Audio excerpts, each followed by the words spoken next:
Bonjour tout le monde, j'ai trouvé un livre fort intéressant qui s'intitule Le secret de la grande pyramide ou la fin du monde adamique de Georges Barbarin aux éditions Hadiyar, datant de 1947. Alors j'ai commencé à le lire et nous avons des chapitres qui devraient vous intéresser, qui nous parlent du grand monarque, des derniers papes, du songe prophétique de Pie X.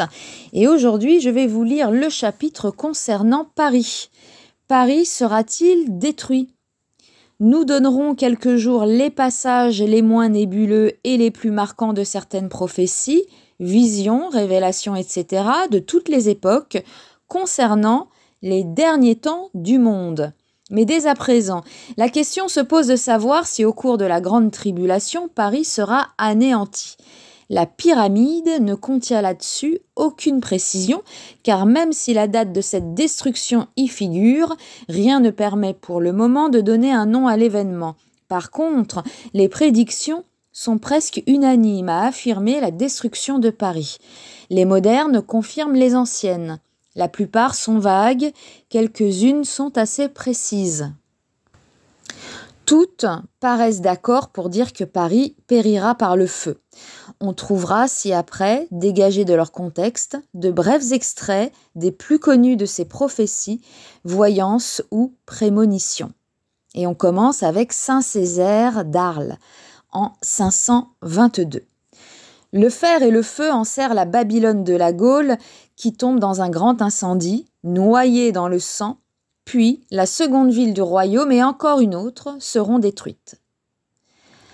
Ensuite, nous avons saint Thomas d'Aquin vers 1270. Pleure, hélas, malheureuse Babylone, que de tristes jours t'attendent. Comme la moisson mûre, tu seras fauchée à cause de tes iniquités. Ensuite, nous avons sainte Brigitte de Suède.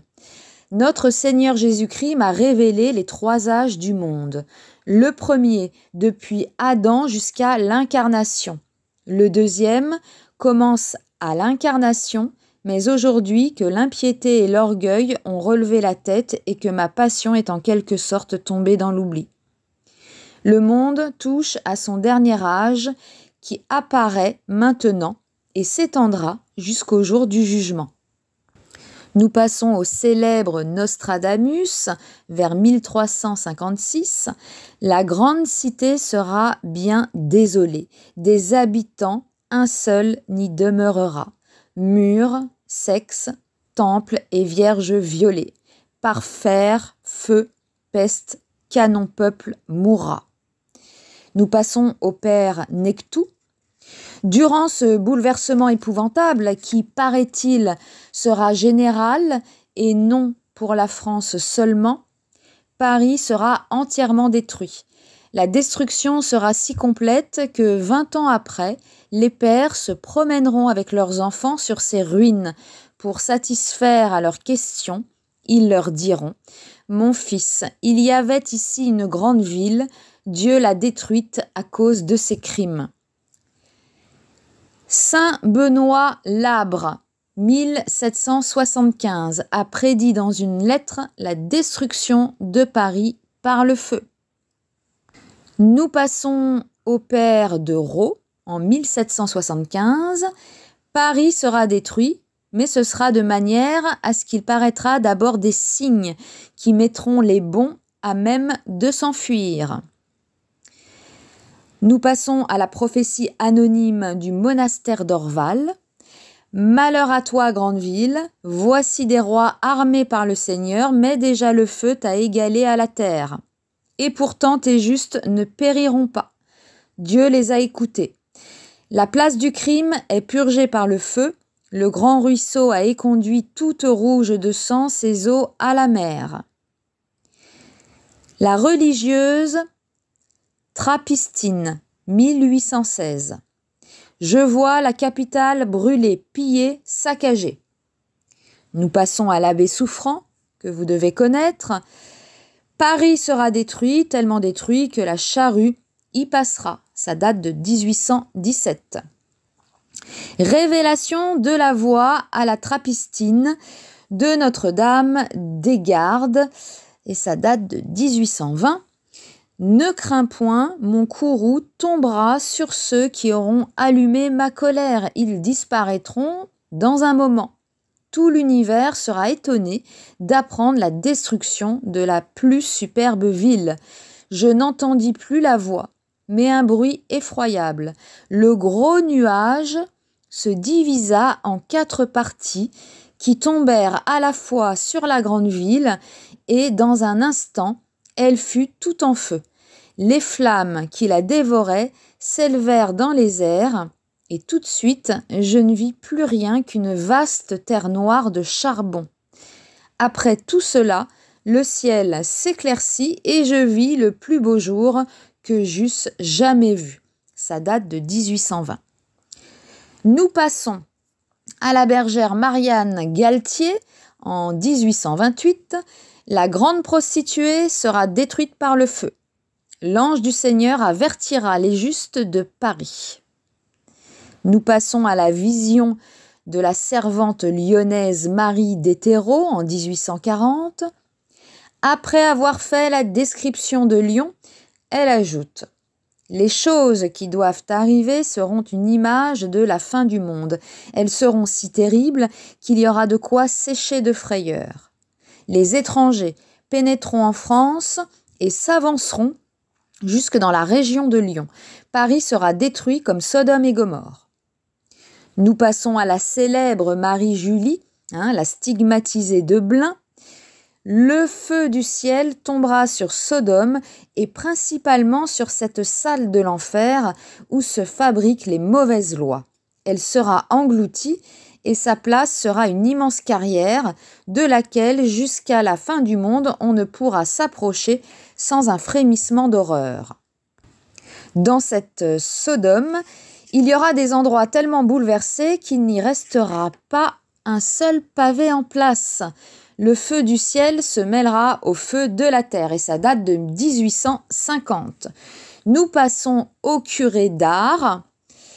Paris sera changé et aussi 2 ou 3 autres villes. Ça date de 1850. Nous passons au secret de la Salette. Paris sera brûlé et Marseille englouti. Plusieurs grandes villes seront ébranlées et englouties par le tremblement de terre.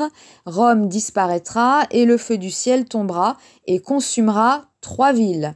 En 1896, passant au pont Louis-Philippe, Mélanie s'écria « Voyez-vous la scène ? Si vous saviez combien de gens y viendront et y seront jetés. Et ce n'est pas tous ceux qu'on y jettera, il y en aura certainement, mais le plus grand nombre viendront s'y jeter, tout affolés, fuyant le feu qui sera comme suspendu sur la ville. Ils s'y jetteront comme fous de terreur, croyant éviter ainsi ce feu menaçant. Il y aura des quartiers où le feu du ciel sera comme suspendu au-dessus des maisons, mais ne détruira rien, tandis que dans certaines autres, les pierres même tomberont en poussière. Nous passons à l'extatique de Tours en 1872. Cette révolution ne durera que quelques mois, 18 mois de révolution, 3 mois de révolution sanglante. Paris sera un vrai carnage. Nous passons à la prophétie bretonne. Mais Paris, la grande ville, avec tous les méchants qu'elle renferme, aura été engloutie dans l'enfer. Nous n'avons pas de date sur cette prédiction.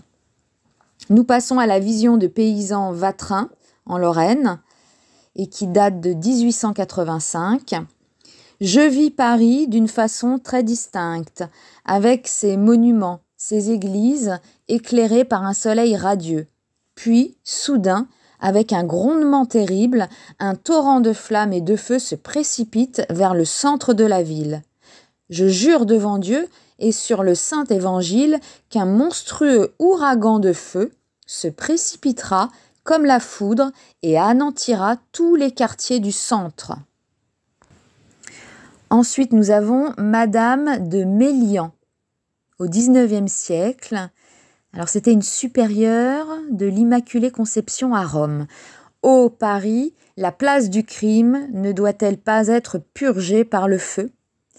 Ensuite, nous passons à la vision de Duvalion. Alors, j'étais allée visiter un camp romain en bordure de la Seine, à 90 km de Paris, dans l'espoir que ce lieu serait propice à la vision des graves événements à venir. Voici ce que je vis. L'opéra est en flammes. Le sang coule dans les rues. Une tige portant des lys magnifiques, ceux-ci fleurissent et se développent. Bien que la plupart concluent à l'anéantissement définitif de Paris, quelques visionnaires consentent à en laisser subsister une partie. Le bienheureux Viennet disait « Il y aura une limite que la destruction ne franchira pas. Montmartre et le quartier de la rue du Bac sont épargnés par plusieurs commentateurs. Il en est de même pour Notre-Dame, la Sainte-Chapelle et un petit morceau de la Cité.